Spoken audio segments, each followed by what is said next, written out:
In the early hours of Friday, October 13th, 1307, the Kingdom of France moved with a precision that feels modern. At dawn, royal officials across the realm broke seals on identical orders, each commanding the immediate arrest of every Knight Templar they could find. In Paris, guards poured into the temple fortress.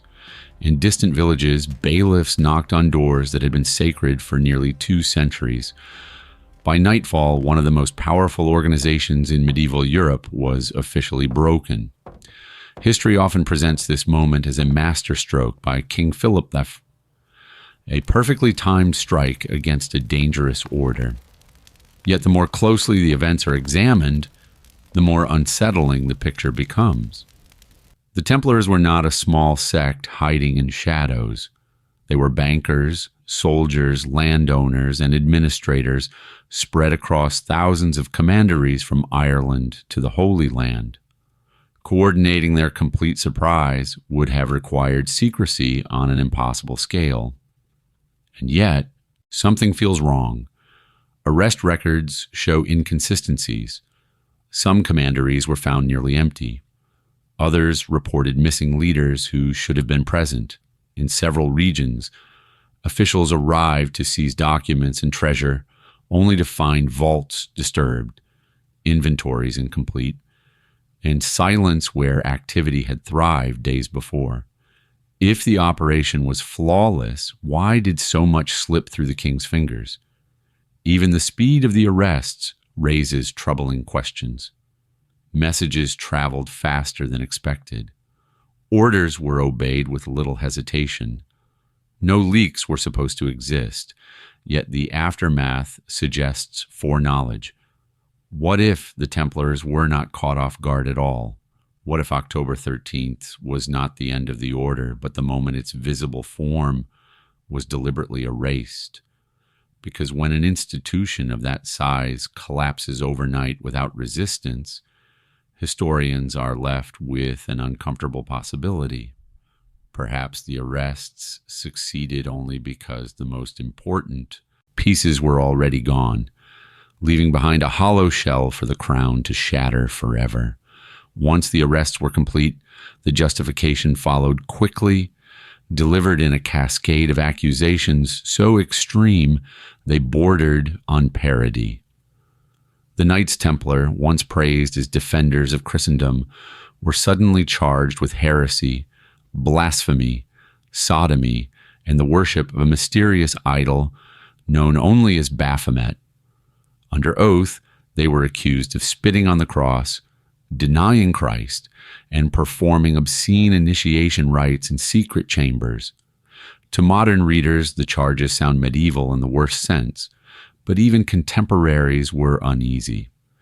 No physical idols were ever produced. No consistent descriptions emerged. Some witnesses claimed the idol had 3 faces. Others said it was a skull, while still others described a cat, a demon, or a bearded head. The contradictions were never resolved, yet the accusations moved forward regardless. What makes the charges more troubling is how they were obtained. Confessions poured in almost immediately, extracted under brutal torture. The church law explicitly forbade. When the pain stopped, so did the admissions. Many Templars recanted, insisting they had lied simply to survive. Others refused to confess at all, even when threatened with death. The pattern suggests not guilt, but desperation. Historians have long noted how convenient the accusations were. Heresy allowed the crown to seize property. Moral corruption justified public outrage. Idol worship transformed financial rivals into enemies of God. Each charge served a purpose beyond truth, constructing a narrative so shocking it drowned out scrutiny. And beneath it all lingers an unsettling question. If the crimes were real, why was the evidence so thin? Why rely on spectacle instead of proof? Some scholars suspect the accusations were never meant to stand up to examination. They were meant to end debate, silence sympathy, and mask a quieter objective, one that required the order's reputation to be destroyed as thoroughly as its leadership. In that darkness, the official story hardened, while the true motives slipped away, leaving historians staring at a crime that never fully made sense at all. Official chronicles declare the order finished, but the paper trail tells a stranger story. In the days surrounding the arrests, some of the most important figures in the Templar hierarchy simply disappear. Grand Masters, treasurers, fleet commanders, and senior knights are named in documents yet never physically accounted for. They are neither imprisoned nor executed. They are simply absent. Even more disturbing is what vanishes with them. Inventories seized by royal agents list missing gold, relics, and documents that should have been present. Vaults show signs of recent access. Seals are broken, chests rearranged, ledgers incomplete. Whatever the crown expected to capture had already been removed, often with careful precision rather than panic.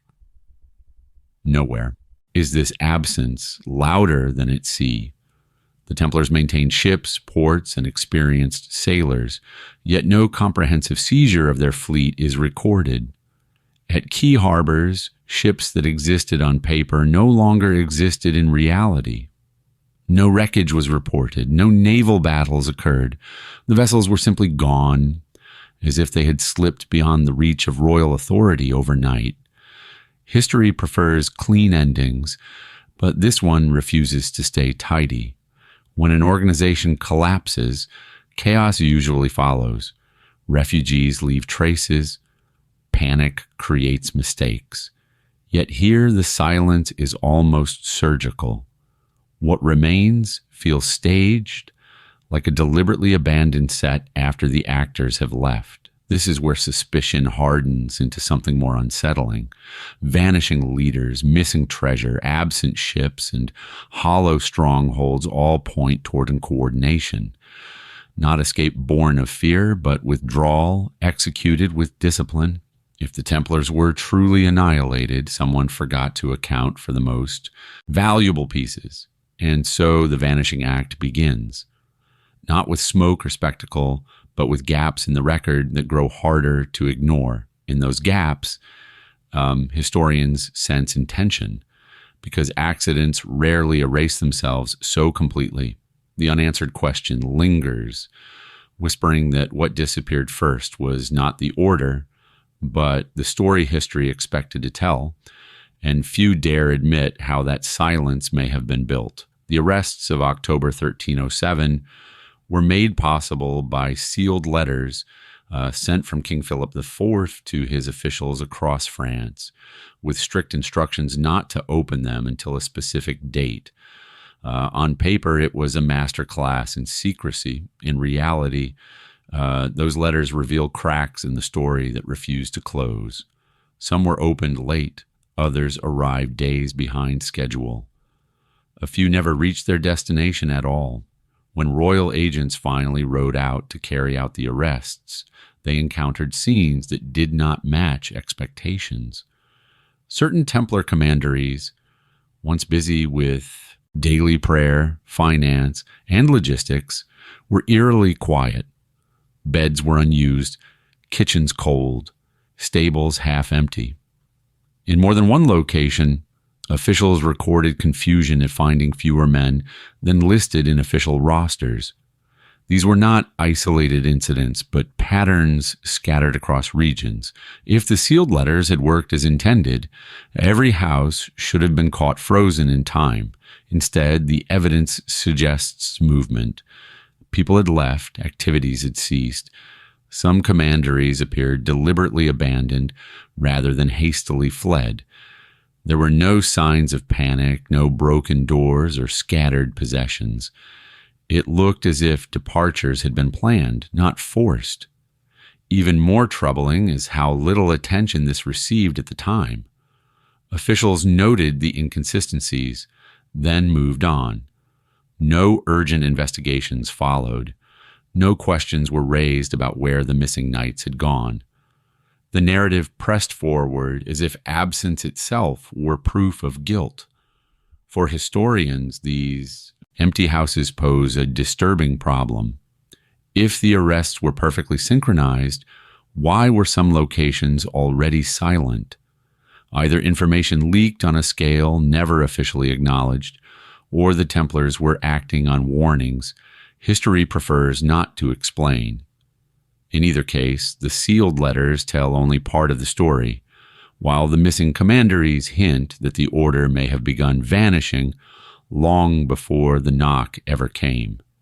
Money leaves trails, even in the medieval world, and the Templars were meticulous record keepers. That is why the financial disruptions in the months before October 1307 stand out so sharply.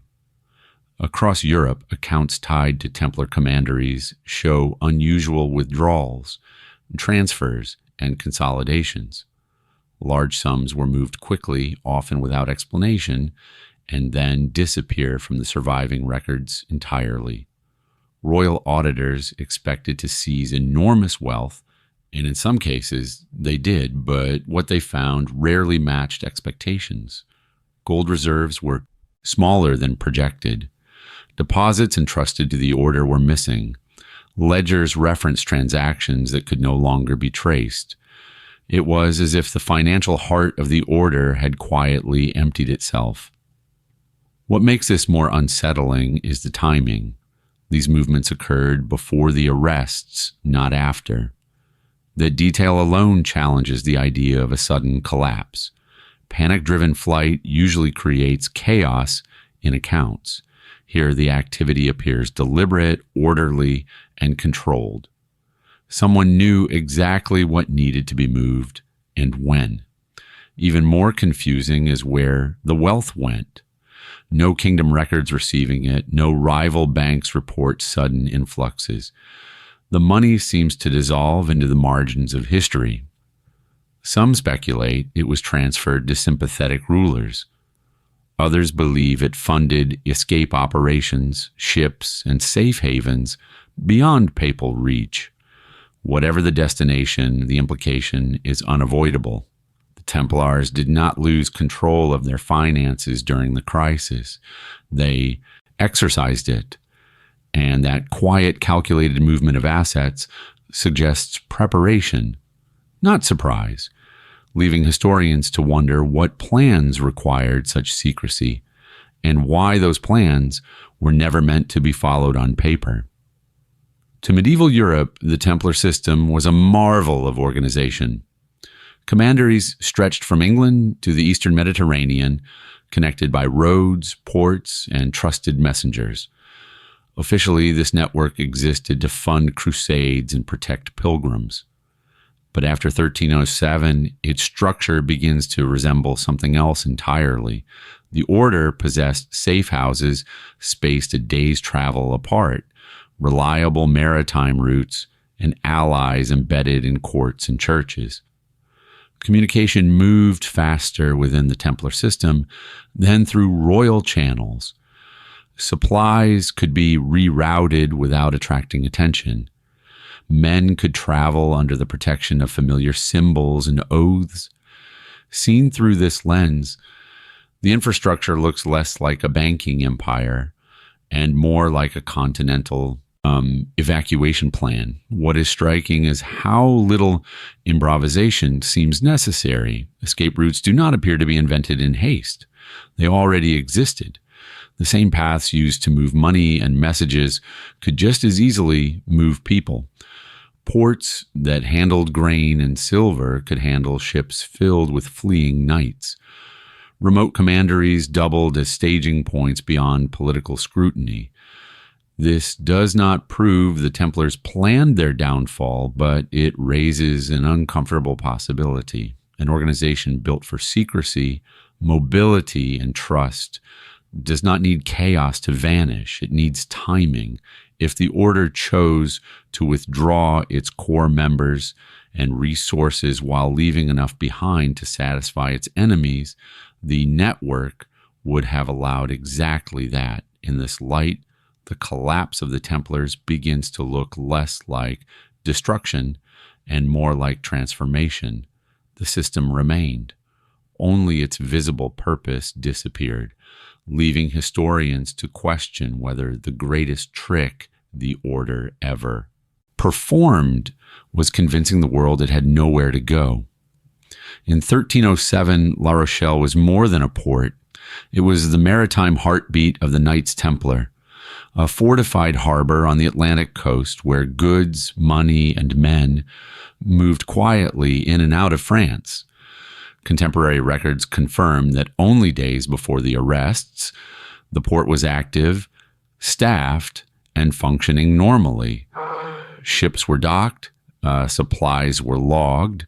Nothing suggested abandonment or crisis. Then, without warning, the harbor went silent. When royal officials arrived to seize Templar property, they found empty docks and still water, no ships, no crews, no cargo. The infrastructure remained, but its purpose had evaporated. Even more unsettling, no orders were recorded authorizing the movement of vessels. There were no storms blamed, no piracy reported, no naval engagements noted. The ships were simply gone. La Rochelle was not a minor outpost that could be overlooked. It was strategically vital, heavily monitored, and well known to the crown. For an entire fleet to depart unnoticed stretches credibility. Ports leave paperwork, sailors leave rumors, rivals leave complaints. Yet here the record falls quiet. What haunts historians most is the timing. The disappearance aligns too closely with the arrests to be coincidence. If the fleet had left weeks earlier, questions would still remain, but days before suggests coordination. Someone knew exactly when to move. In medieval history, ports do not empty themselves without reason. La Rochelle's silence feels deliberate, like a curtain drawn just before an audience arrives. The harbor stands as one of the clearest physical absences left behind by the Templars, a place where history expected noise, chaos, or confrontation, and instead found nothing at all. Medieval chronicles speak of Templar ships with unusual confidence. These were not fragile coastal boats, but robust vessels capable of long-distance voyages built to transport men, horses, and treasure. Some accounts even describe ships designed to remain at sea for extended periods, well beyond the typical range of European trade routes. Yet when the arrests began, no Royal Navy reported intercepting them. No coastal lord recorded sightings. No foreign port documented sudden arrivals. In an era when ships were rare and movement was slow, and this absence is deeply strange. Fleets did not simply vanish. They were seen, taxed, delayed, or destroyed. None of that happened here. The French crown had every incentive to track and seize these ships. Control of the fleet meant control of escape. Yet no pursuit is recorded.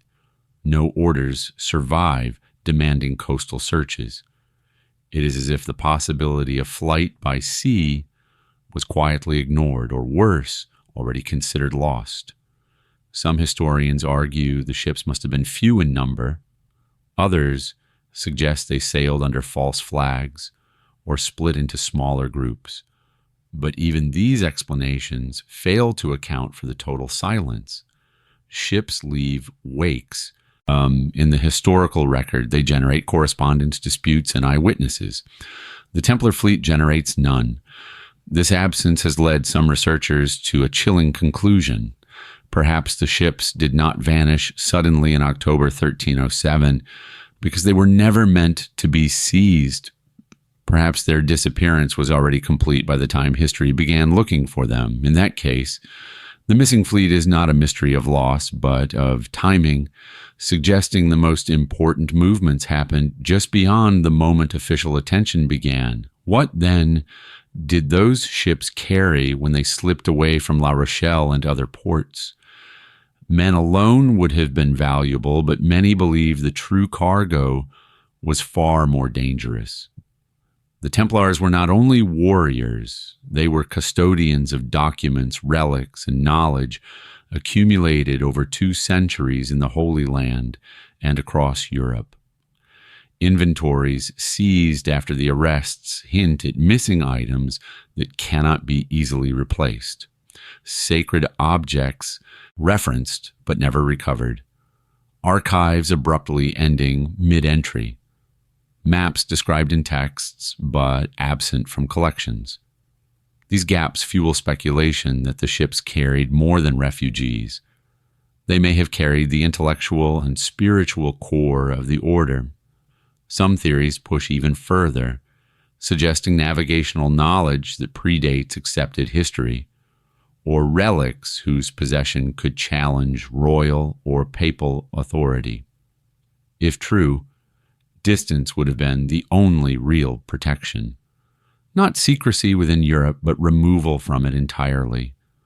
No one knows where the ships went. Ireland, Scotland, Iberia, or farther still across the Atlantic. Each theory rests on fragments, not proof, but the absence of wreckage, capture, or return suggests intentional exile rather than failed escape. Sailing into the unknown was a risk, but remaining was worse.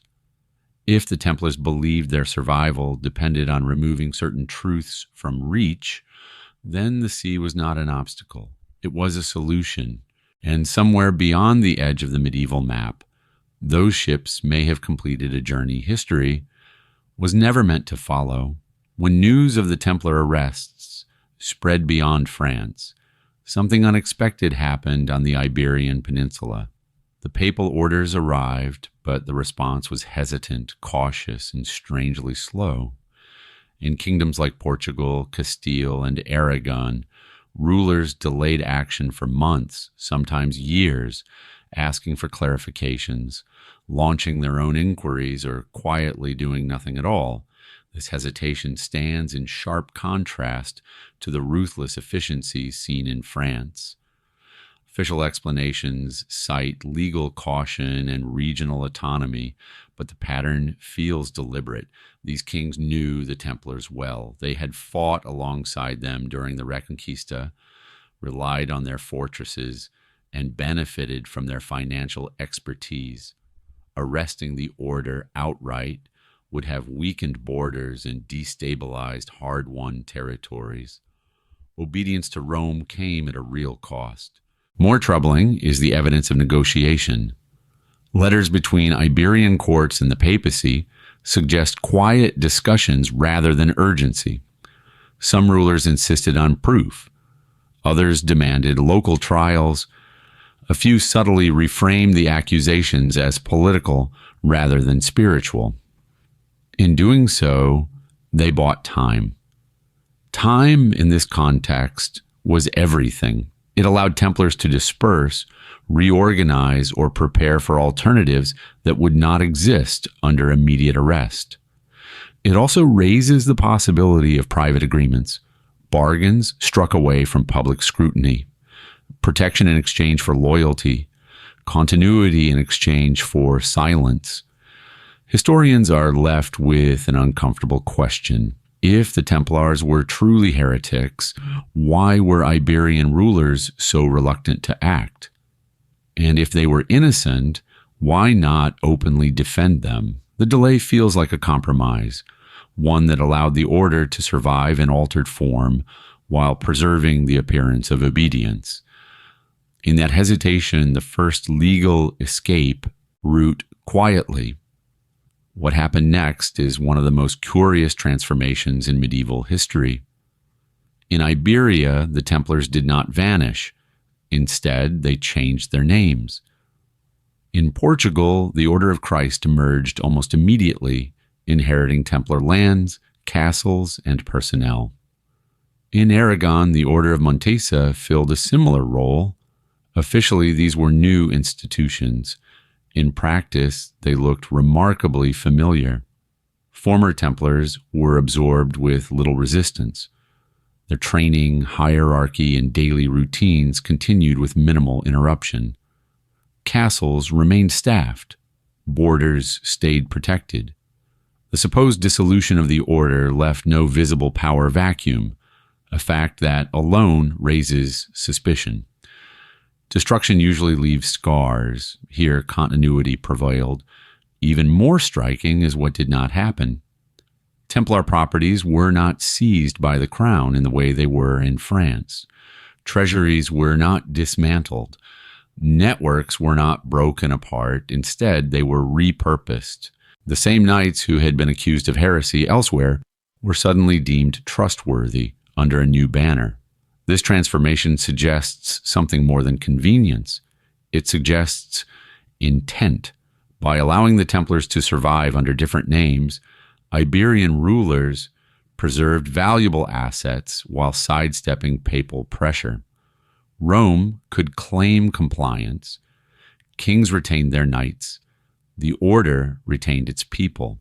To some historians, this is not survival by accident, but by design. A controlled disappearance that satisfied everyone involved, except perhaps history itself. The question remains whether the change of name truly changed anything at all, or whether the Templars simply learned that the safest hiding place was in plain sight, wearing a different symbol but carrying the same oaths forward, while ships vanished from harbors and knights slipped across borders elsewhere. Iberia offered something far subtler: survival through legality. Instead of fleeing, many Templars appear to have navigated the crisis using law, bureaucracy, and political favor. This was not escape through flight, but through reinvention. Trials in Iberia were notably restrained. Torture was less common. Confessions were fewer. Verdicts were milder. Some knights were acquitted outright. Others were quietly reassigned. The narrative of heresy softened into administrative restructuring. In effect, the order was dismantled on paper while its substance remained intact. This approach preserved secrets better than exile ever could. By staying within the system, former Templars retained access to information, resources, and influence. Their records did not vanish. They were archived. Their rituals were not banned. They were reclassified.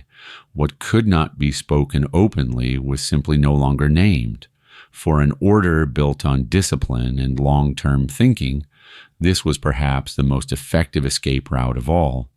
No dramatic departures, no risky voyages, just a gradual fading of one identity and the quiet emergence of another. If this was intentional, it reveals a chilling level of foresight. The Templars may have understood that survival did not require running from power, but adapting to it. In Iberia, they did not outrun their enemies. They outlasted them, proving that sometimes the most successful disappearance leaves no trail because it never truly leaves at all. By the time the papal orders against the Templars reached Scotland, Robert the Bruce was already an outlaw in the eyes of Rome. Excommunicated for the murder of his rival John Comyn, Bruce ruled a kingdom effectively cut off from papal authority. In practical terms, this meant Scotland had little incentive to obey demands issued by a pope who had already condemned its king. Where France moved swiftly, Scotland stood outside the reach of enforcement. This political isolation created a rare blind spot. Papal investigators could not freely operate in Scottish territory, and French officials had no jurisdiction there at all. If knights needed refuge, Scotland offered something invaluable: plausible deniability. Any failure to act could be blamed on political chaos rather than defiance. In that ambiguity, silence became protection. Bruce also had reasons of his own to resist cooperation. Scotland was locked in a brutal war with England, and trained soldiers were desperately needed. The Templars were experienced warriors accustomed to fighting against overwhelming odds. Accepting them, even quietly, would have been a strategic advantage no desperate king could easily refuse. No official decree welcoming Templars to Scotland survives. But no mass arrests are recorded either. The absence is telling. In a land already condemned by Rome, disobedience carried little additional risk. For historians, Scotland becomes a perfect refuge, not because it openly defied the Pope, but because it existed beyond effective oversight. In that shadowed space, the fate of fleeing knights could dissolve into rumor, legend, and deliberate forgetting. In the years following 1307, Scotland's church records grow strangely quiet. Lists of clergy continue. Land disputes are logged, taxes are noted, but references to foreign knights, military newcomers, or unusual religious figures are conspicuously absent. It is as if a category of people passed through the kingdom without ever touching parchment. At the same time, oral tradition explodes. Ballads, local legends, and later chroniclers speak of armored warriors appearing suddenly in Scottish conflicts, men whose discipline and equipment seemed out of place among irregular forces. These stories are impossible to verify, but their consistency across regions is difficult to ignore. Such contradictions trouble historians. If no knights arrived, why do the legends persist? And if they did arrive, why are they missing from official documentation? One explanation is deliberate omission. Recording their presence could invite papal retaliation or English propaganda. Silence was safer than acknowledgement. There is also the possibility that these men did not arrive as Templars at all. Without banners, without insignia, without formal titles, they would leave little trace. A knight who abandons his habit becomes indistinguishable from any other warrior. In a country already full of displaced fighters, anonymity was easy. The result is a historical void. No proof, no denial, only stories that refuse to disappear. When archives fall silent but folklore grows louder, historians are left in uneasy territory. It suggests not absence, but concealment, where memory survives precisely because documentation does not. The Battle of Bannockburn in 1314 stands as one of Scotland's greatest victories, a moment when a smaller force shattered English dominance. Official accounts credit terrain, tactics, and leadership. Yet beneath the accepted explanation lurks a stubborn rumor that refuses to die. Some claim heavily armored cavalry appeared at a critical moment, striking with professional coordination no peasant levy could achieve. Mainstream historians reject the idea outright. There is no direct evidence, no banners recorded, no named commanders, and yet the accounts describing the confusion of English forces mention sudden pressure where none was expected. For skeptics, this is coincidence. For others, it feels like a missing piece. If trained knights intervened, their presence would have been politically explosive. Acknowledging foreign warriors, especially those tied to a condemned order, could delegitimize the victory and invite papal scrutiny. Silence would be the only rational response. What makes the theory unsettling is not certainty, but plausibility. Scotland had motive, the knights had reason, and the battlefield offered the perfect place for a force to appear and disappear without paperwork. Bannockburn remains officially resolved, yet never fully explained. In that unresolved space, some see more than legend. They see the possibility that history remembers the outcome, but not all of the participants, because some victories are safer when their true contributors remain unnamed forever. As the order collapsed in the lowlands, its presence in the Alps drew little attention. Mountain commanderies were remote, sparsely documented, and difficult to access even in peacetime. Papal orders traveled slowly there, and enforcement was inconsistent at best. Geography did what politics could not. These outposts were small but strategically placed. They controlled passes, monitored trade routes, and offered shelter in regions few armies dared to traverse. When arrest orders arrived, some were delayed by weather, terrain, or simple disinterest. Others may never have arrived at all. Unlike urban commanderies, these sites show few signs of forced seizure. There are no records of mass arrests, no inventories of confiscated goods. Instead, there is absence. Buildings remain, but people do not. It suggests withdrawal rather than destruction. For an order skilled in logistics, the Alps offered natural protection. Routes known only to locals, valleys hidden from scrutiny, and seasonal isolation made pursuit nearly impossible. Once there, knights could vanish without crossing borders or raising alarms. These mountain commanderies exist today as footnotes, rarely examined, often dismissed. Yet in a story defined by escape, they represent one of the most practical hiding places imaginable. Not beyond Europe, but within it. Shielded by stone, snow, and silence in the centuries following the Templar suppression, the Swiss regions developed characteristics that puzzle historians. Military organization improved rapidly. Citizen soldiers trained with unusual discipline. Financial practices became sophisticated, and most strikingly, a culture of neutrality emerged that defied medieval norms. Some see coincidence, others see inheritance. The skills that made the Templars powerful did not vanish. They reappeared, fragmented and localized, within communities that had once hosted them.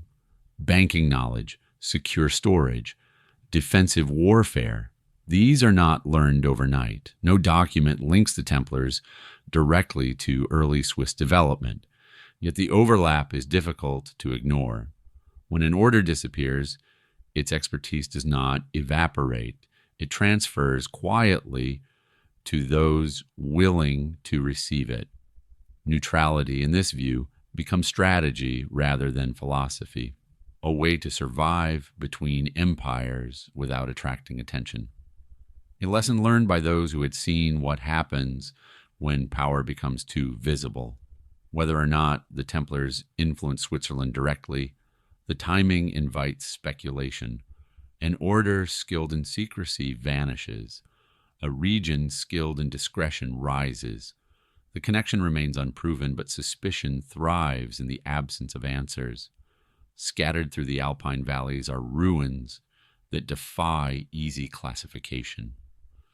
Stone fortifications with no recorded owners, strongholds, positioned for control rather than comfort, walls built with expertise exceeding local needs, and no clear attribution. These structures are often dismissed as minor feudal sites, but their placement tells a different story. They guard routes that matter only to those who know how to use them. They are invisible from main roads. They offer refuge, not dominance. No chronicles claim them. No noble line traces ownership. They exist outside the normal feudal narrative. For historians, that anonymity is a warning sign. Important places rarely go unnamed by accident. Some researchers suggest these sites were temporary refugees, not meant to endure in memory, built for use, not legacy. Once abandoned, they were left to erode into obscurity. In a story filled with disappearances, unnamed fortresses feel intentional. A structure designed to serve a purpose, then vanish into landscape. If the Templars hid in the Alps, these ruins may be the last physical traces of a retreat history was never meant to notice. Across Europe, certain churches raise eyebrows not for their beauty, but for their placement. They align along straight lines, spanning vast distances. They appear at intervals too regular to be random, and many are tied directly or indirectly to Templar patronage. Researchers studying these alignments note something unsettling. When mapped, the churches form pathways, not destinations, routes that cut across political borders and ignore conventional geography, routes that would be useless to pilgrims, but invaluable to those moving discreetly. Stone becomes language, orientation becomes instruction. A chapel facing a certain direction, placed at a precise distance, could guide those trained to read it. To outsiders, it is coincidence. To insiders, it is navigation. There is no proof these alignments were intentional, but coincidence weakens when patterns repeat across regions, especially when tied to an order known for secrecy and symbolism. If escape routes existed, encoding them in sacred architecture would be ideal. No maps to confiscate, no documents to burn, just stone, prayer, and knowledge passed mouth to ear.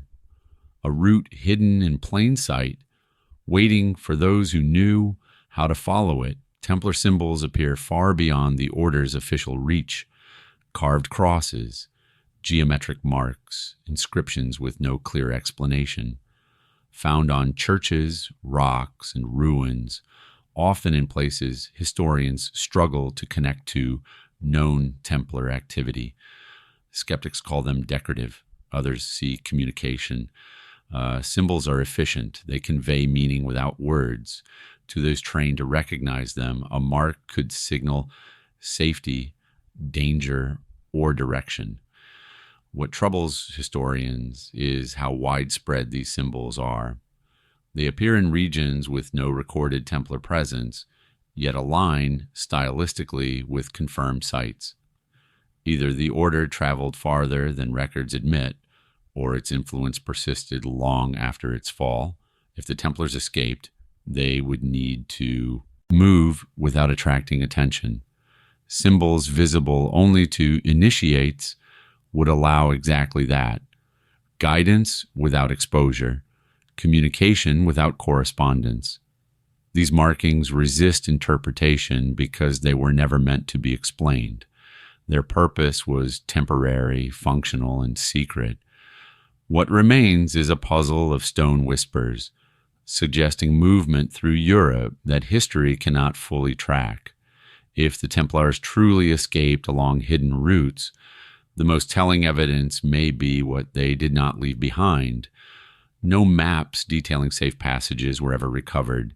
No charts marking refugees or destinations appear in surviving archives. For historians, this absence is maddening. For the Templars, it may have been the entire strategy. Written maps are liabilities. They can be seized, copied, or destroyed. An order already skilled in secrecy would have understood this better than most. Instead of ink and parchment, knowledge could be embedded in memory, ritual, and repetition. Sequence of places learned the way prayers are learned, passed from master to initiate until it became instinct rather than information. Such routes would not look like routes at all. A chapel visited during training, a valley crossed on pilgrimage, a pass mentioned during a sermon.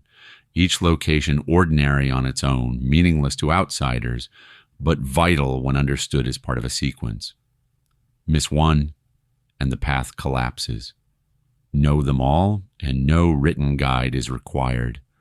This method also ensures erasure. Once the danger passes, the knowledge fades naturally. If an initiate dies without passing it on, the route dies with him. No evidence remains to incriminate, only silence. It is a system designed not just for escape, but for forgetting. For historians, this creates a permanent blind spot. We search archives for documents that were never meant to exist. We map landscapes without knowing what markers mattered.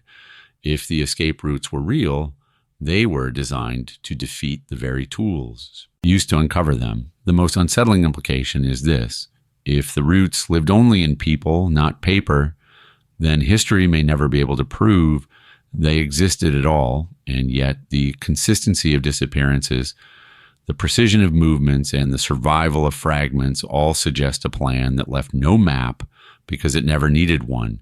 The Atlantic has long been treated as a barrier in medieval history, a vast unknown separating Europe from lands no one was supposed to reach.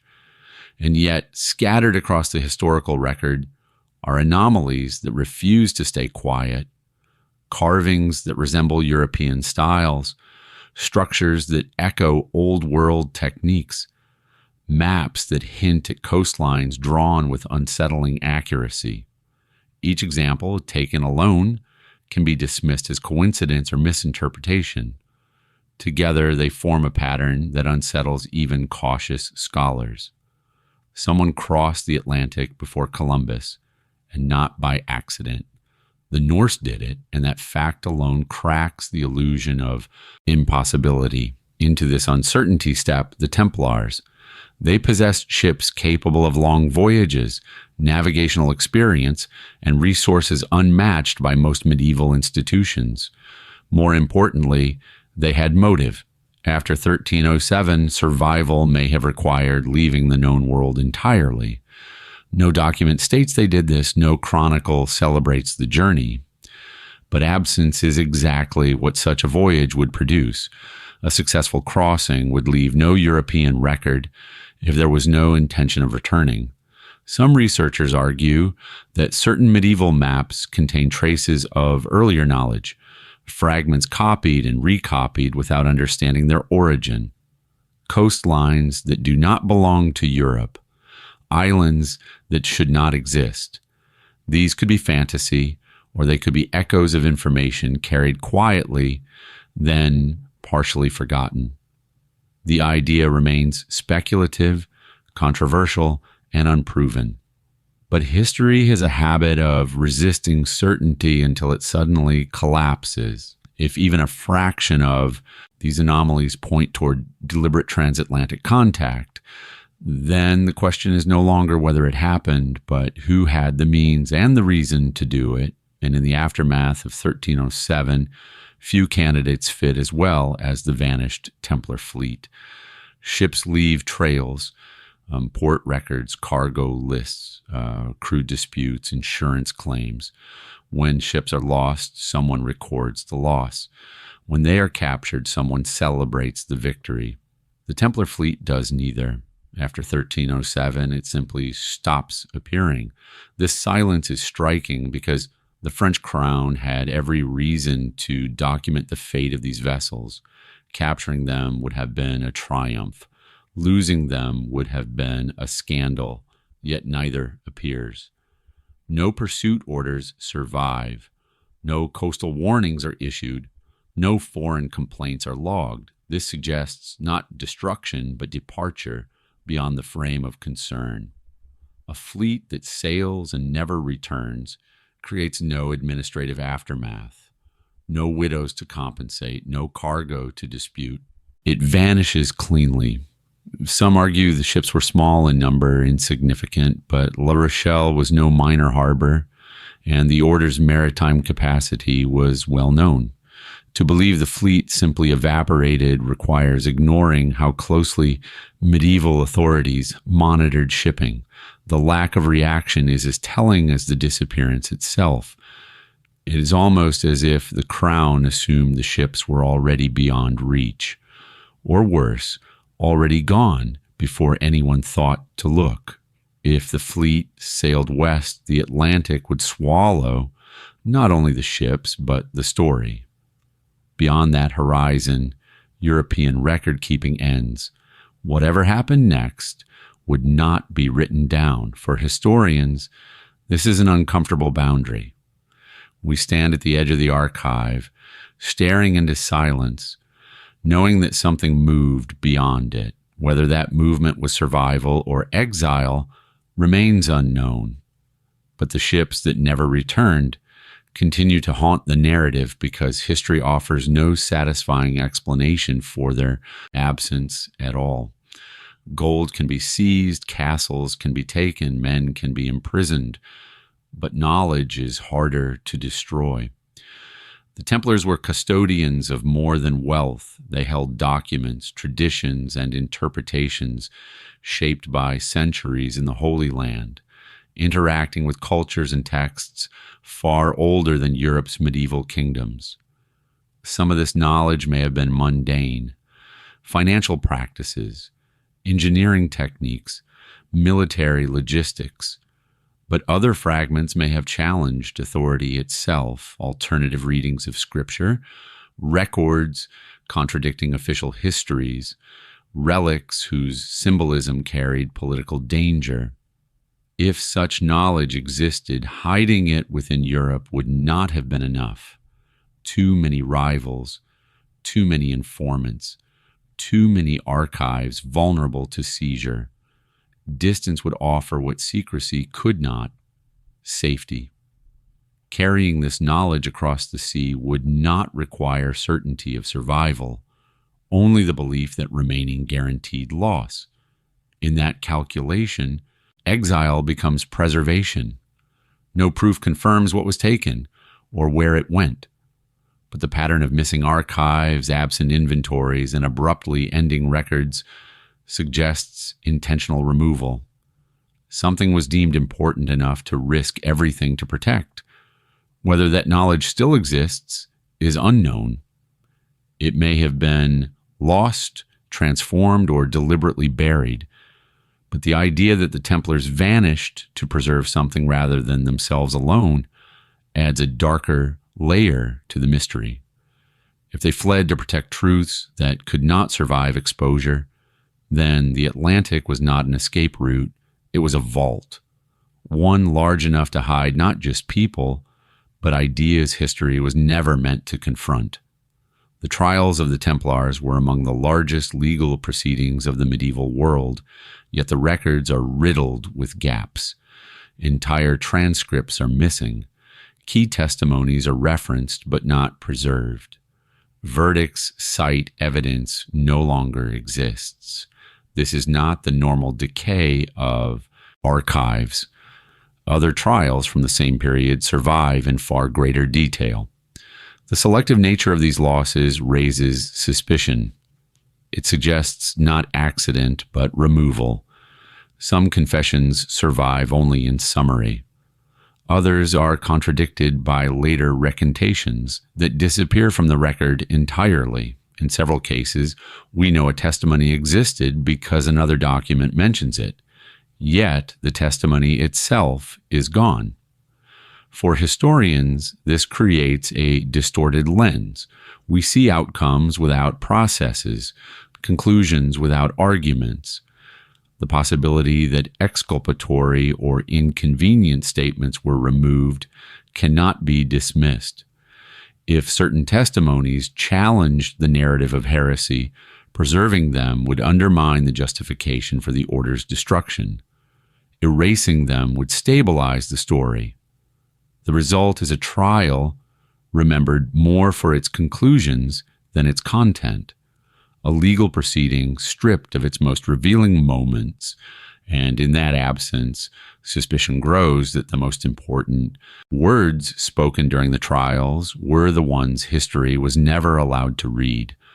Within the Vatican archives lie documents long restricted, partially released, or entirely inaccessible. Among them are references to the Templar affair that do not align neatly with the public narrative. Delays unexplained, language softened, outcomes quietly adjusted. Some correspondence hints at negotiation rather than condemnation. Discussions of reform rather than annihilation. Phrases that suggest compromise where history insists there was none. Access to these materials remains limited, and what is known comes from fragments. But even fragments matter. They imply that decisions were not as absolute as later portrayed. If agreements were made, they would have been politically dangerous. Acknowledging that the order was not fully guilty would undermine royal authority and papal infallibility. Silence would protect both. The vaults, in this light, do not merely preserve history, They curate it. What is released shapes understanding. What remains hidden shapes speculation. For centuries, the restricted nature of these documents has fueled claims of negotiated disappearances. Whether true or not, the secrecy itself invites mistrust. When access is denied, imagination fills the gap. At a certain point, absence stops being neutral. When patterns of silence repeat across regions, institutions, and centuries, they begin to speak. The Templar story is defined as much by what is missing as by what remains. Commanderies empty without explanation. Ships vanish without record. Trials conclude without transcripts. Orders dissolve without complete inventories. Each gap can be explained individually. Together, they form a pattern that resists dismissal. Historians are trained to distrust arguments from silence, but when silence appears strategic, it demands attention. Erasing evidence requires effort. Forgetting does not. If history was intentionally amputated, the wound remains visible. The shape of what is missing outlines what once existed, and that outline suggests coordination, not chaos. The Templars may not have survived as an order, but their disappearance was anything but accidental. Silence becomes the final artifact, preserved more carefully than any document. In the decades after the official dissolution of the Knights Templar, Europe witnessed the quiet emergence of new organizations that felt oddly familiar. They carried different names, operated under fresh charters, and pledged loyalty to new authorities, yet their internal structures echoed something older. Hierarchies mirrored the familiar chain of command. Initiation rites carried the same solemn gravity. Symbols, while altered, retained recognizable geometry and meaning. Official historians insist these similarities are coincidence or the natural recycling of military traditions. Medieval Europe, after all, had no shortage of orders, but critics argue that coincidence loses credibility when patterns repeat across regions. From Iberia to Central Europe, successor groups appeared with strikingly similar rules of discipline, financial management, and secrecy. They seemed less like new creations and more like continuations wearing different masks. What is especially unsettling is how smoothly these organizations integrated former Templars. Men accused of heresy in one kingdom were deemed acceptable in another, provided they wore a new emblem. Skills honed within the temple did not disappear. They were repurposed. Banking methods, fortress management, and coded communication resurfaced intact as if the institutional memory had simply changed addresses. This raises a troubling possibility. Perhaps the Templars did not dissolve into chaos, but dispersed intentionally, embedding themselves within structures that could survive political scrutiny. An order that understood power would know that survival does not always require visibility. Sometimes it requires fragmentation. If this is true, then the destruction of the Templars was not an end, but a reorganization. The name was sacrificed, the blueprint endured, and history, focused on symbols and titles, may have mistaken transformation for extinction, never fully realizing that what it declared dead had merely learned how to look different enough to be ignored. Few medieval institutions continue to cast a cultural shadow centuries after their supposed annihilation. The Templars do. Their presence lingers in whispered conspiracies, secret society lore, financial myths, and military legends. This persistence is not accidental. It feeds on unresolved questions and missing answers that history never settled. The year 1307 did not close the Templar story. It fractured it. Each unanswered disappearance, each missing document, each unexplained survival added weight to the mystery. Over time, speculation filled the gaps left by silence. The more history refused to explain, the more imagination stepped in. What is striking is how often the Templars reappear at moments of institutional anxiety. Banking systems, global finance, secret influence, and hidden power structures are repeatedly linked back to the order. Whether justified or not, the association persists because the Templars embodied all of these forces long before the modern world named them. This enduring presence suggests that something about their fall was incomplete. Orders truly erased do not inspire centuries of obsession. They fade into footnotes. The Templars remain central because their ending feels artificial, imposed rather than natural. The long shadow of 1307 stretches not because the Templars were powerful, but because their disappearance feels unfinished.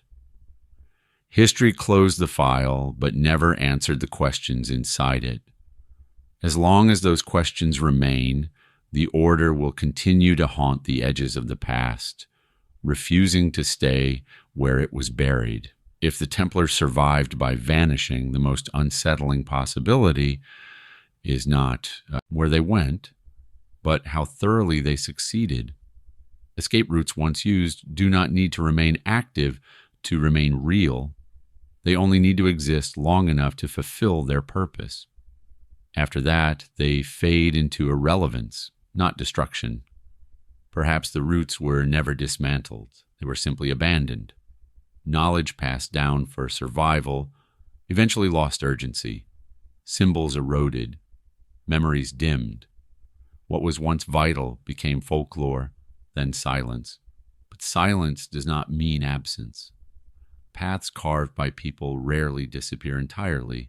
They linger in architecture, in geography, in habits, passed down without explanation. A chapel placed oddly, a tradition whose origin no one remembers. A pattern repeated because it always has been. If some of the Templars survived by embedding themselves within society rather than fleeing it, then escape did not mean distance. It meant invisibility. The route was not away from Europe, but into it, woven so deeply into daily life that it became indistinguishable from normality. This possibility unsettles because it suggests closure is an illusion. The story may not end with ships or battles, but with assimilation so complete, it leaves no boundary to cross. If so, the greatest escape route was not one history could trace, because it led nowhere obvious at all. And perhaps that is why the mystery endures.